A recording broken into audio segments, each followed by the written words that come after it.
Well, when I was a little boy, I was taken to see the Lincoln Memorial in Washington, D.C. And when I was a little boy, I was terrified of this huge giant of a figure sitting in this giant throne. And it really, really, I think, profoundly affected me because I had never seen anything that large before. And when I looked up into the face of the man in the chair, who was Abraham Lincoln, I suddenly, all my fear drained from me. All my fear just sort of dissipated.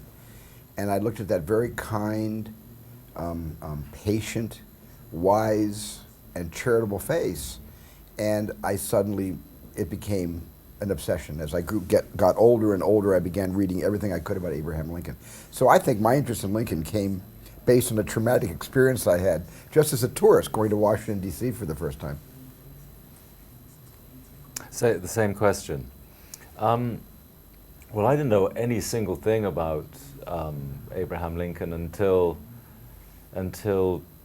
Steven first suggested the idea to me, and I began to read a little bit, and then more still, and I suppose my first real introduction to him as a man, as opposed to the mythological figure that we're aware of,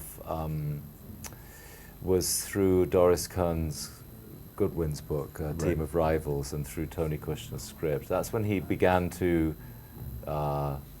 appear to me as a human being as opposed to that monumental figure.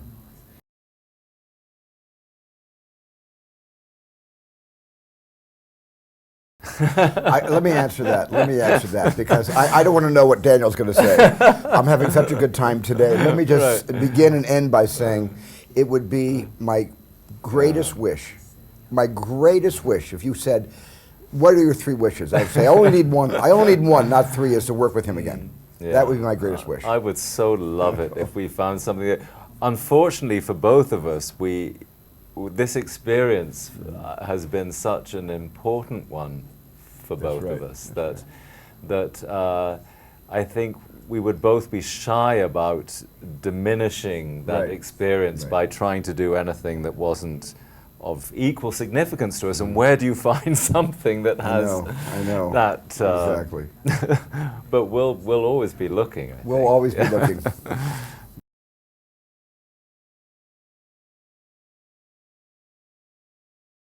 You don't know what's necessary. I think you can only know what you need to do for yourself.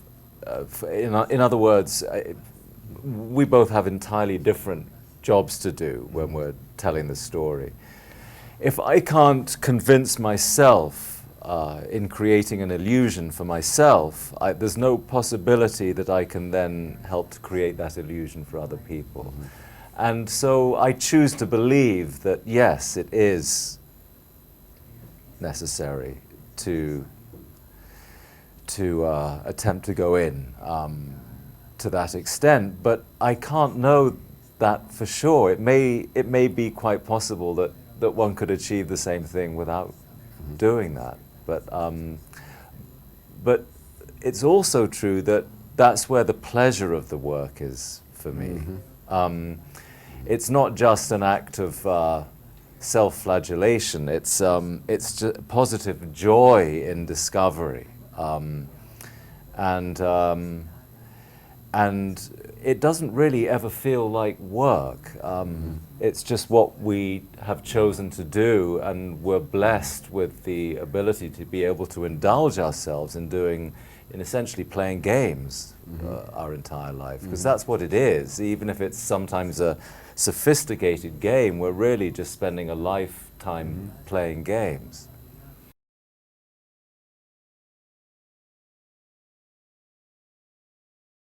Well, here's what's the same. The political machinery, the democratic process is the same. It's the same because it works just as well or not as well today as it worked as well or not as well 150 years ago. But that has stayed consistent. In other words, the principles of a democratic the principles of a democratic government, the principles of equal rights, the principles that we have had to fought and die for, which is what Lincoln fought and died for, which is what 750,000 young men and boys fought and died for during the Civil War, what all of us fight and die for, which is we're fighting for our freedom, fighting to be able to speak the truth as we see it. That's never changed. What has changed is the television camera was invented.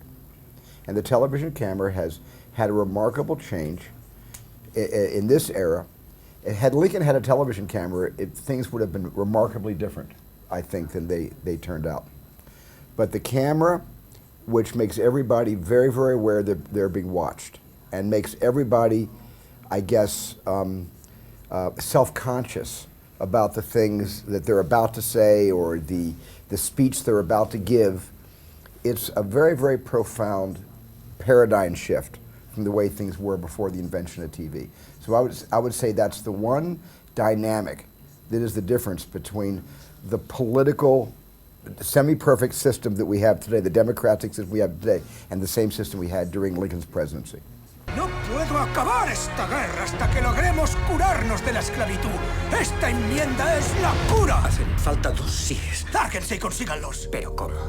Soy el presidente de los Estados Unidos, investido de un poder inmenso. Van a procurarme esos votos.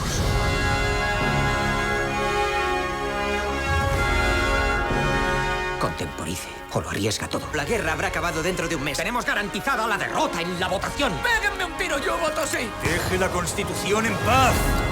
Va a ser votada. ¡Usted insulta a Dios! ¡Sí!